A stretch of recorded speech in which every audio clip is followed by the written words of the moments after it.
mereka guys.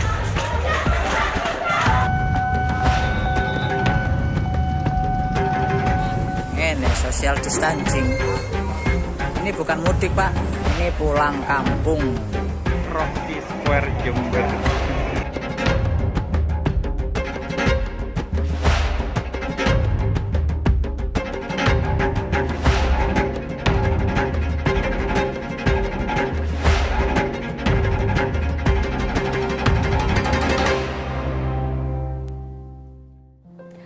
Teman-teman, 2 bulan lebih sudah kita lalui. Mungkin lebih terasa panjang dibanding 2 bulan biasanya. Bertahan dalam situasi pandemi itu sulit pasti.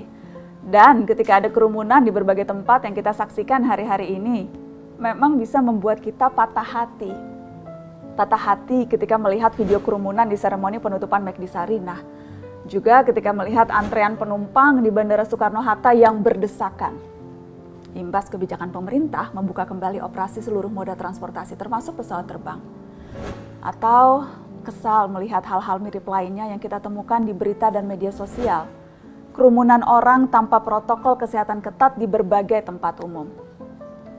Banyak sekali pesan yang masuk ke saya, yang curhat, merasa dihianati, pengorbanan yang sia-sia, hingga pasrah terserah. Saya akan bacakan beberapa di antaranya. Dari Airin Yona, aku capek mbak, merasa sakit hati, merasa terhianati dengan orang-orang yang masih suka ngumpul. Tapi gimana aku punya keluarga yang harus aku jaga.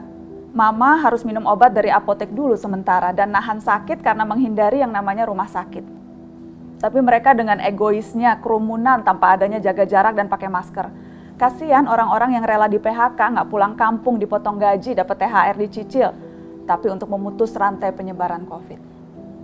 Ada dari Syafakir, seorang perawat. Percuma kayaknya kita di sini pakai APD selama 8 jam, menahan semuanya selama 8 jam, termasuk BAK dan BAB. Nggak bisa ketemu keluarga, buka puasa terkadang jam 8 malam, sahur jam 2 pagi.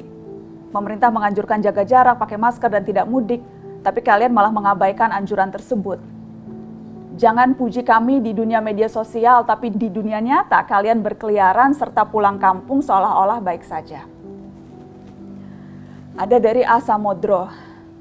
Mbak Nana, saya sudah capek dengan keputusan-keputusan petinggi negeri ini. Saya merasa di masa PSBB ini justru banyak keramaian. Jalanan juga ramai, pasar ramai dan lain-lain. Terus buat apa saya tetap di rumah jika yang lain seperti itu? Sebenarnya seberapa seriuskah pemerintah menghadapi COVID? Bagaimana sebenarnya kondisi saat ini? Saya sebagai warga selalu dibuat bingung. Ada dari Eka Asrian Agustin. Rasanya sia-sia di rumah beli hand sanitizer, pakai masker, cuci tangan, social physical distancing. Hanya mereka yang ingin corona terus berlama-lama di Indonesia, lalu tim medis berlama-lama menghadapi pasien COVID-19. Ramadan dan Lebaran berkorban tanpa bertemu keluarga. Teman-teman, wajar jika perasaan-perasaan patah hati, marah, geram, wajar semua perasaan itu muncul. Namun jangan sampai melunturkan komitmen kita dalam memerangi penyebaran wabah COVID-19. Penting kita pahami bahwa kita sama-sama jaga jarak dengan tujuan yang sama, tapi motivasinya mungkin berbeda. Tujuannya sama, memutus rantai penularan di Indonesia.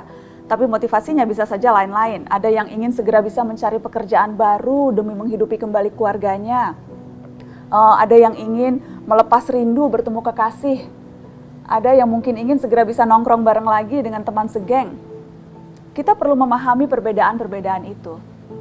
Namun apapun motivasinya, kita harus mulai menyatukan komitmen. Bertahan dalam perjuangan, membuat kondisi lebih baik, sehingga masing-masing orang bisa memenuhi masing-masing motivasinya. Karena sekali lagi pandemi ini memang problem yang hanya bisa ditangani secara kolektif. Perlu kontribusi semua orang. Makanya penting menyadari bahwa ini bukan demi diri sendiri saja, namun juga demi orang lain. Kita melakukan ini untuk para tenaga kesehatan yang sudah bertaruh nyawa, untuk para karyawan yang sudah dirumahkan berminggu-minggu, untuk para pengusaha yang terpaksa menutup usahanya, dan untuk bangsa negara yang sudah merugi sangat banyak. Kita perlu menanamkan pikiran bahwa kita melakukan ini untuk diri sendiri dan orang yang kita sayangi.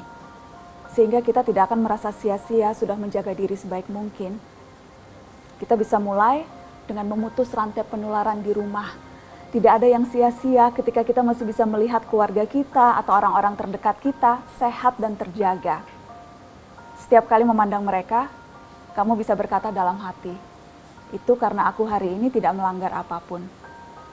Kita sudah sejauh ini.